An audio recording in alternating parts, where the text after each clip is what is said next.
Ang intense ng mga kaganapan ngayon sa abot kamay na pangarap sapagkat magugulantang si Annalyn sa mga isisiwalat sa kanya ni Justin.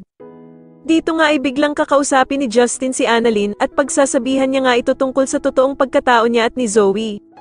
Samantala ay tuluyan na ngang lumalabas ang totoong ugali ng anak ni Giselle na si Justin.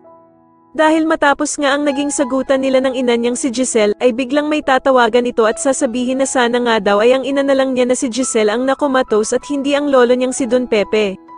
Sa kabilang banda naman ay magmamatigas naman itong bruhang si Moira na pumunta sa Apex kahit nga naban na siya dito. Pero agad naman dadating si Giselle at pagbabawalan niya itong pumasok. Pero sasabihin naman ni Moira na kaya lang naman daw siya pumunta ng Apex ay para abutan ng pagkain ng anak niyang si Zoe.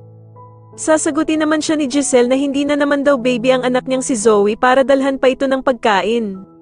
At dito nga ay manginginig ang dugo ni Giselle sa sasabihin ni Moira na palibhasa nga daw ay hindi niya ito mararamdaman at mararanasan ang pagiging ina dahil sa pinamigay daw niya ang kanyang anak nung maliit pa ito. Samantala ay patuloy naman ang pagkakaroon ng anxiety ni Lynette at dito nga habang nagpapahinga siya sa kwarto ay bigla na lamang bubukas ang pinto at iisipin niya nga na may gusto talagang pumatay sa kanya.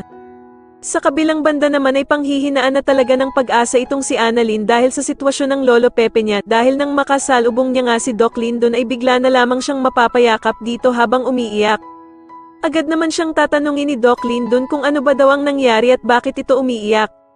Sa tingin niyo tuluyan na nga kayang namatay si Don Pepe kaya umiiyak si Annalyn at maging kakampi niya nga kaya talaga ang anak ni Giselle na si Justin, mas lalo na nga talagang nagiging exciting ang mga susunod na kaganapan kaya naman ay mas lalo pa nating abangan ang mas lalong gumigandang abot kamay na pangarap. Maraming salamat po sa inyong panonood at sana po ay ma-subscribe niyo ako. Maraming salamat po.